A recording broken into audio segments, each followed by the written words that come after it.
주셨습니다.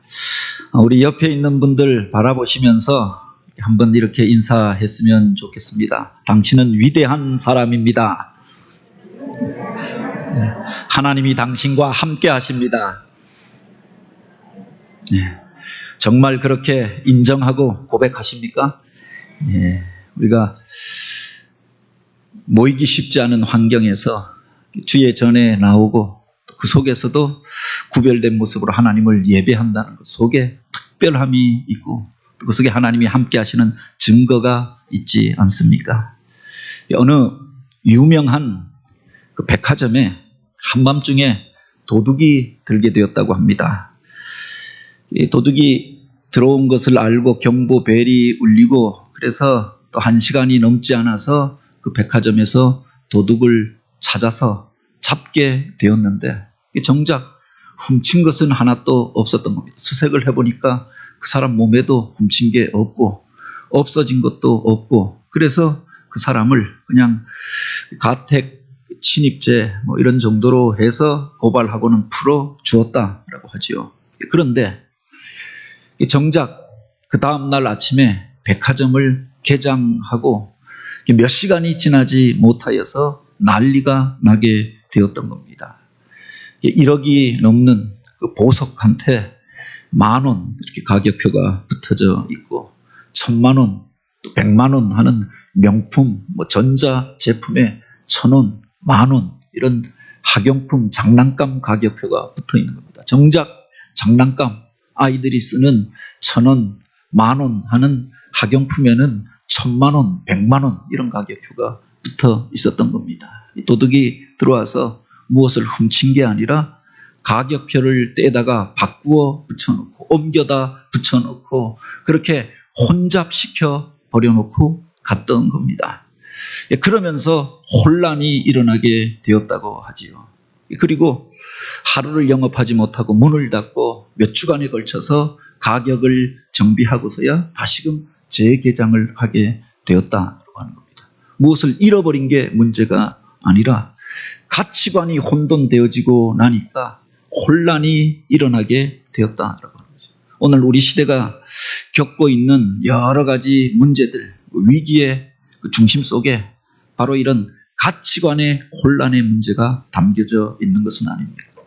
과거에 우리가 중요하다고 생각하였던 것, 그것들이 무너지고 중요한 것과 덜 중요한 것, 가치 있는 것과 가치 없는 것, 이것이 혼잡되어서 가치관이 흔들리는 시대 가운데 우리가 살아가고 있다라고 하는 거죠. 그래서 보다 중요한 생명을 포기하는 일들도 있고 또 보다 중요한 사람의 가치, 영혼의 가치들을 우리가 잊어버린 채 엉뚱한 일들로 우리가 몰두하게 되어지는 것이죠.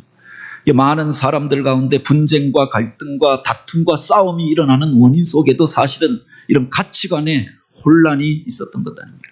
보다 중요한 것들이 무엇인가 그것을 잊어버리고 그 가치관이 혼돈되어지고 나니까 바로 부수적인 것들을 가지고 비본질적인 것들을 가지고 서로를 정죄하고 싸우고 분쟁하게 되어졌던 거죠.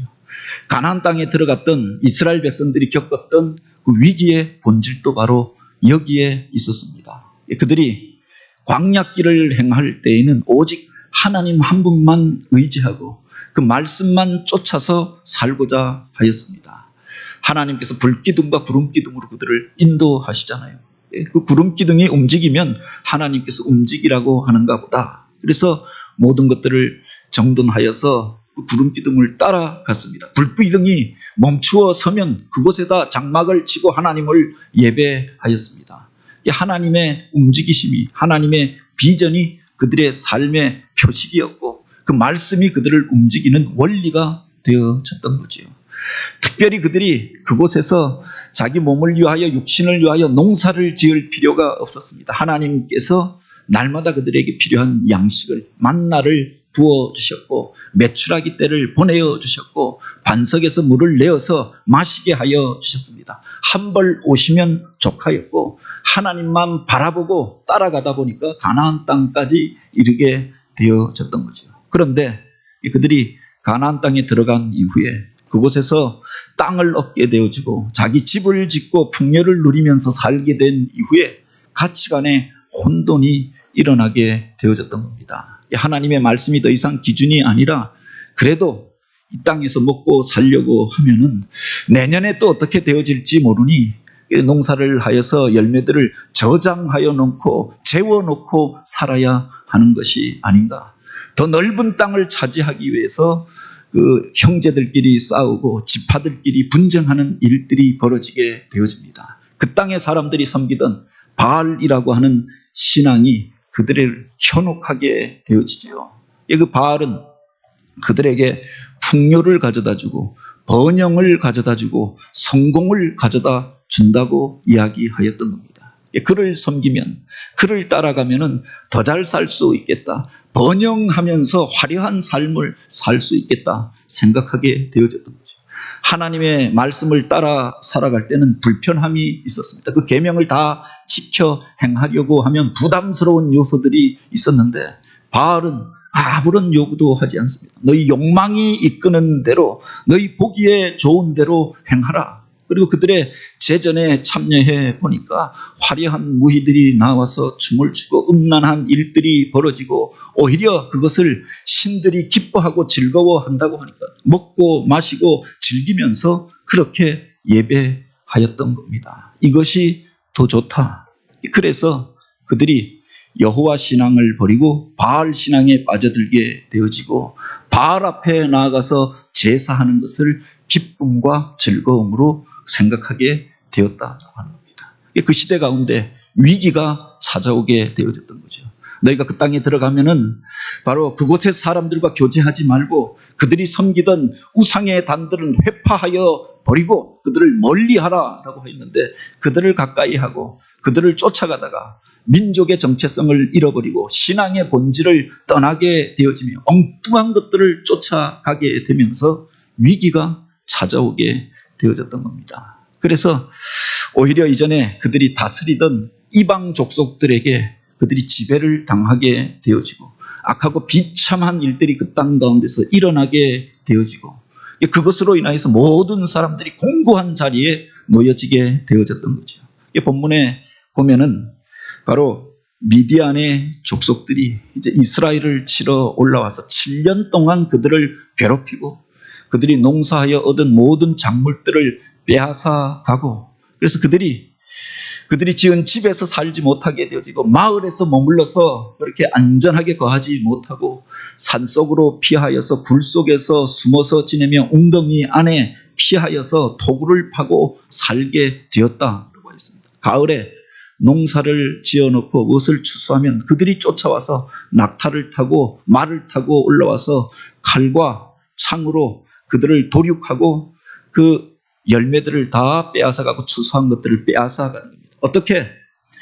봄에 심을 씨앗들을 숨겨놓았다. 파종할 때 그것을 내어서 심으려고 하면 다시금 쫓아 올라와서 그 남겨진 씨앗까지 다 빼앗아 갔던 겁니다. 심은 게 없으니 거둘 것이 없었고 거둔 것이 있어도 다 빼앗겨 버리니 궁핍하게 살 수밖에 없었고 굶주리며 살 수밖에 없었고 그 속에서 배고파하고 헐벗고 온갖 수치와 모욕을 당하면서 살아가던 시대였습니다. 하나님의 백성이 불신의 사람들 가운데서 수치를 당하고 모욕을 당하던 시대였다라고 하는 겁니다. 그런데 오늘 본문에 보면 기드온이라고 하는 사람이 등장하는 겁니다. 그가 이제 그 아버지의 포도즙 짜는 틀에 숨어서 가족들의 하루 먹을 양식을 얻기 위하여서 그래서 밀 이삭을 타작하고 있었다라고 하는 겁니다. 아마 이맘때쯤이었던 것 같습니다. 그래서 맥추절을 지날 즈음에 봄에 첫 번째 이삭들을 거두어 가지고 그것을 빼앗기지 아니하려고 타작마당에 가서 타작하는 게 아니라 포도즙을 짜는 틀에 가서 그것을 까부리고 있었다라고 하는 겁니다. 여기 타작하다라고 했는데 사실은 타작하다라고 하는 말은 우리나라도 그러합니다만 그 곡식의 단을 거두면은 마을의 중간에 있는 가장 마당이 넓은 집에서 그래서 그 곡식의 단들을 가져다가 도리깨질을 하고 달곡기를 돌리고 그래서 알곡과 죽정이를 구분하여서 그래서 교훈에 먹을 양식들을 저장하면서 바로 그렇게 타작을 하게 되는 것 아닙니까? 그래서 이스라엘도 그 마을에 가면 그 중심에 타작마당이 있었던 거죠. 농사를 마치고 나면 그것을 가져다가 그렇게 타작을 하고 도리깨질을 하는 타작마당이 있었는데 그곳에서 타작을 못하였다고 하는 겁니다. 미디안 사람들이 와서 타작하여서 그것을 그렇게 알곡들을 모으면 다 빼앗아 가니까 그곳에서 타작을 하지 못하고 그렇게 그 마을의 뒷산 한켠 구석에 있었던 포도즙을 짜는 틀에서 보통 포도나무는 산 비탈에다가 거친 땅에다가 포도를 심었는데 그곳에서 이제 거둔 열매들을 가지고 그 웅덩이 같은 곳에다가 모두 던져놓고 모아 놓으면 사람이 가서 그것을 바른 겁니다. 그럼 그 즙이 나와서 모이는 곳에다가 바로 항아리를 가져다가 즙을 받게 되어지는 거죠. 그래서 웅덩이 같은 곳, 산 비탈에 있는 한 웅덩이 같은 곳에 숨어서 포도즙을 짜는 그 틀 안에서 바로 자기 혼자 살겠다고 자기 가족들이 먹을 양식을 구하기 위해서 그가 타작을 하고 있었다. 무슨 도리깨질을 하고 달곡기를 돌리면서 타작했던 게 아니라 몇 움큼의 밀이삭을 가지고 와서 손으로 까부리면서 그것을 으깨어서 손으로 그렇게 바로 그 알곡들을 까발리고 있었다. 타작이라고 할 수 없는 일입니다. 이 모습을 보면 너무나도 한심하고 너무나도 불쌍하고 안타까운 상황이 아닙니까? 그것도 빼앗길까봐 그 남겨진 그 밀이삭 몇 개 그것도 빼앗아 갈까봐 숨겨놓았다가 그것을 가지고 산 언덕에 가서 웅덩이 안에 숨어서 포도즙 짜는 그 틀에서 손으로 이것을 까발리고 있는 겁니다. 그래도 먹고 살아야 하기 때문에 그래도 자기 가족들 한 끼의 양식을 구하기 위하여서 그것을 빼앗기지 아니하려고 남의 눈에 띄지 않는 그곳에 가서 숨어서 이 밀이삭을 까발리고 있는 기드온의 모습을 한번 생각해 보시기 바랍니다. 어찌 보면 불쌍하고 또 어떻게 생각하면 한심하고 안타까운 상황이 아닙니까? 그런데 여호와의 사자가 그를 찾아왔다. 그리고 그를 향하여서 그렇게 이야기합니다. 큰 용사여 여호와께서 너와 함께 계시도다. 큰 용사가 아닙니다. 겉으로 보기에 그는 지금 너무나도 한심한 모습으로 있었던 것 아닙니까? 자기 가족 살겠다고 한날에 양식을 구하면서 한 끼에 그 음식을 얻기 위하여서 그 웅덩이에 들어가서 혼자서 밀을 까불리고 있는 그를 향하여서 천사가 나타나서 큰 용사여라고 불러주었던 거지요. 우리 주변에서 우리가 보게 되어지는 그야말로 시골 촌부의 모습이었고 소시민의 모습이었고 쫄장부의 모습이 아닙니다. 일제에 의하여서 이 나라를 빼앗기고 어떤 사람들은 의병으로 일어나서 어떤 사람은 만주벌판에 가서 독립운동을 하겠다고 목숨 걸고 싸우는데 먹고 살겠다고 이 자기 가족의 양식을 구하기 위하여서 남들이 싸우러 나간 그 자리 가운데 남들이 피 흘리면서 죽어가는 그 시대에 혼자서 자기 하루의 양식을 구하고 있는 바로 이 기드온의 모습을 한번 상상해 보시기 바랍니다. 그를 향하여서 천사가 큰 용사여라고 불러주었던 거죠. 그렇게 불려질 수 없는 사람이었던 것 아닙니까? 그 앞에 보면은 기드온의 이름이 단 한 번도 아직 등장하지 않았습니다. 나라를 위해서, 민족을 위해서, 세상의 많은 사람들을 위해서 무엇인가 헌신하고 대단한 일들을 행한 적이 없었던 사람이었습니다. 그저 자기 일신의 만족을 위하여서, 자기 생명을 위하여서, 자기 가족의 생계를 위하여서 살아왔던 사람입니다. 용사라고 하는 말이 그것 아닙니까? 용감한 사람. 이 용사라고 하는 말 속에는 싸우는 자라고 하는 뜻을 포함하고 있는데 민족을 위하여서 바로 싸움을 준비하고 나선 사람. 전사인데 그냥 전사가 아니라 용감한 전사, 능력 있는 전사를 가리키는 말이죠.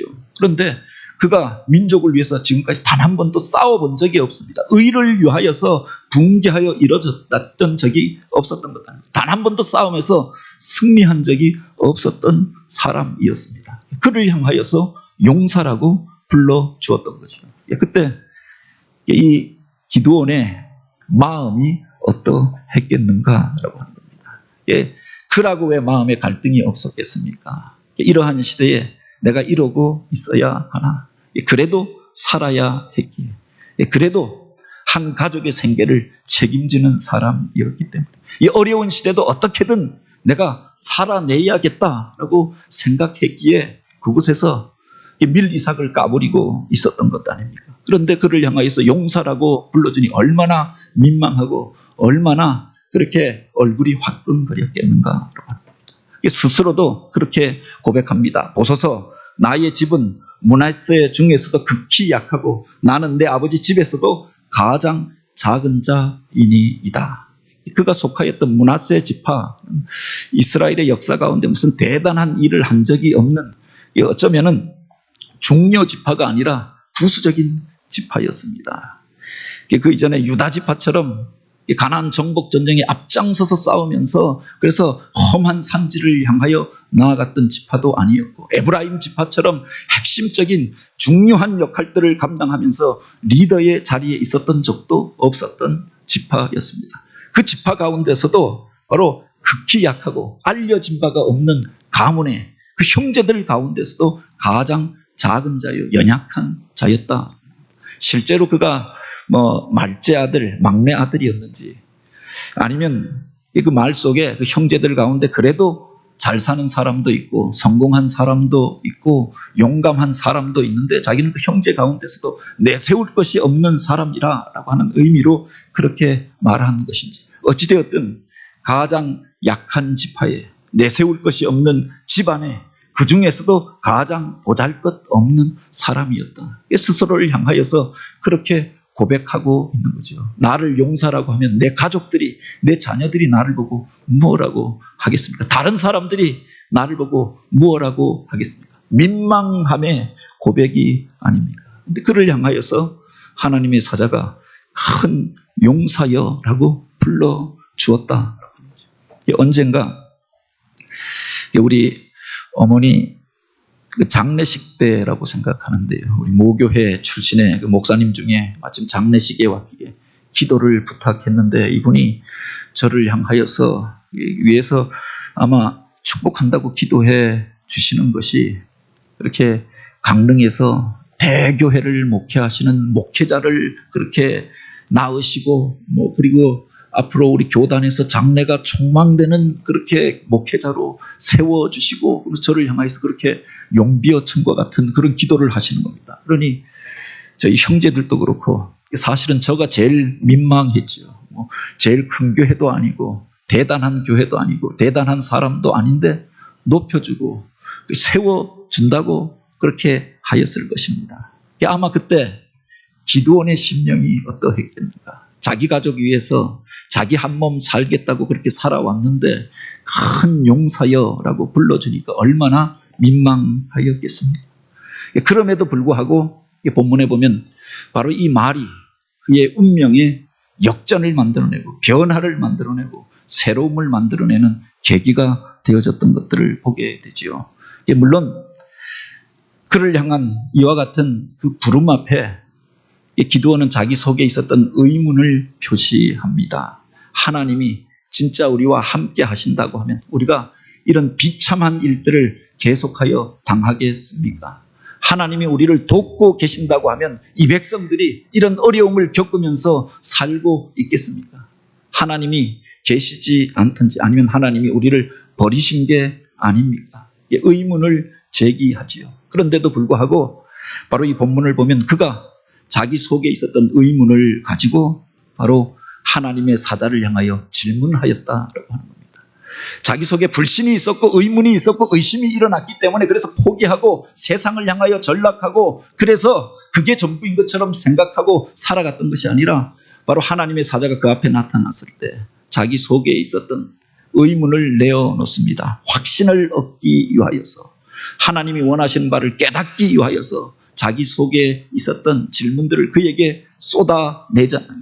뿐만 아니라 증거를 구합니다. 하나님이 나와 함께 하시는 증거를 보여주옵소서. 하나님이 이 백성을 버리지 아니하였다라고 하는 증거를 보여주옵소서. 하나님이 우리와 함께 하신다라고 하는 그 표징을 나에게 보여주옵소서. 더 큰 믿음을 위하여서 하나님이 맡기신 그 사명을 감당하기 위하여서 하나님 앞에 질문하고 있고 증거를 요구하는 기드온의 모습을 보게 되지요. 그 자리에 그냥 주저앉아서 에이 그냥 그런 말 마시오 하고 지나갔던 게 아니라 자기를 향하여 그 천사가 불러줄 때 내가 진짜 그런 사람입니까? 증거를 구하면서 일어나서 쥐고 있었던 미리삭을 내려놓고 하나님의 말씀을 붙잡고자 나아가는 기드온의 모습을 보게 되지요. 그의 질문 앞에 하나님의 사자가 기꺼이 응답합니다. 하나님께서 그에게 분명한 증거를 보여주십니다.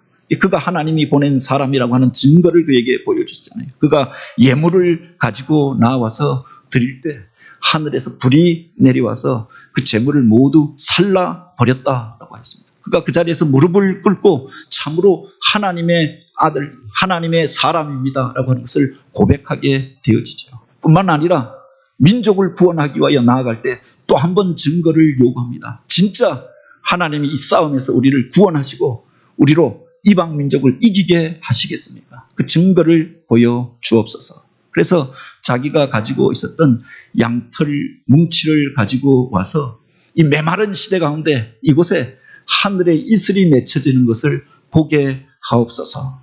구하잖아요.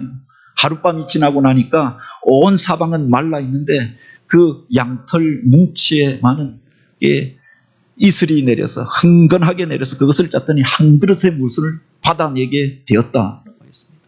그런데 그가 또 요구합니다. 누군가가 와서 부어놓고 갔을 수도 있을 테니 사람들이 믿지 못할 수도 있을 테니 다시금 증거를 구하잖아요. 온 세상은 다 젖어 있는데 이곳만 말라 있는 것을 보게 하옵소서. 그 반대의 증거를 구합니다. 하나님께서 그 밤에 또 그에게 증거를 보여주시잖아요. 온 땅에 이슬이 내려서 젖어 있고 그래서 물이 흥건한데 그 양털 뭉치만 바짝 말라서 뽀송뽀송하게 남겨져 있는 것을 보여주십니다. 그가 이제 하나님의 그 말씀을 자기에게 주시는 말씀으로 듣고 일어나게 되죠. 그를 통해서 놀라운 일들이 벌어나게 되었던 사건을 바로 이 사사기 6장과 7장은 기록하고 있는 거죠. 오늘 우리들 가운데 하나님께서 우리를 불러주실 때가 있습니다. 그 부름 속에는 하나님의 비전이 담겨져 있는 거다. 우리들을 통해서 원하시고 기대하는 일들이 담겨져 있다. 왜 하나님께서 그를 향하여 큰 용사여라고 불러주었는가? 그것은 바로 그를 향하여서 내가 그렇게 되기를 원한다라고 하는 하나님의 기대가 담겨져 있었던 거지요. 저를 향하여서 목사라고 불러주신 그 속에 목사로 기름 부어 세워주셨다라고 하는 저의 사역과 삶을 통해서 기대하시는 바가 그 직분 속에 담겨져 있는 거다. 그 부름 속에 담겨져 있는 거다. 이 교회 안에 장로로 세워주셨다. 그 속에 하나님께서 그의 삶을 통하여 기대하는 바가 있었기 때문에 그렇게 불러주셨던 거다. 권사로 집사로 불러주시고 교사와 인도자로 불러주시고 찬양 대원으로 불러주셨다. 그 부름 속에 사명이 같이 담겨져 있었던 거죠. 큰 용사여라고 불렀던 것은 내가 이제는 자기 자신만을 위하여 사는 자가 아니라 소시민으로 하루에 양식을 구하면서 사는 자가 아니라 그 생명만을 살기 위하여 자기 생명만을 위하여 사는 자가 아니라 하나님의 영광을 위하여서 이제 일어나라라고 하는 부름이 그 속에 담겨져 있는 거죠. 바로 그냥 일어나라가 아니라 큰 용사로, 위대한 용사로 그를 불러주셨던 겁니다. 이제 기드온은 그 부름 앞에 응답하며 나아갑니다. 하나님의 말씀을 붙잡고 나아갑니다. 그를 통해서 놀라운 일들이 벌어지게 되어졌던 거죠. 부름 속에 우리를 향한 하나님의 비전이 담겨져 있다고 하는 겁니다.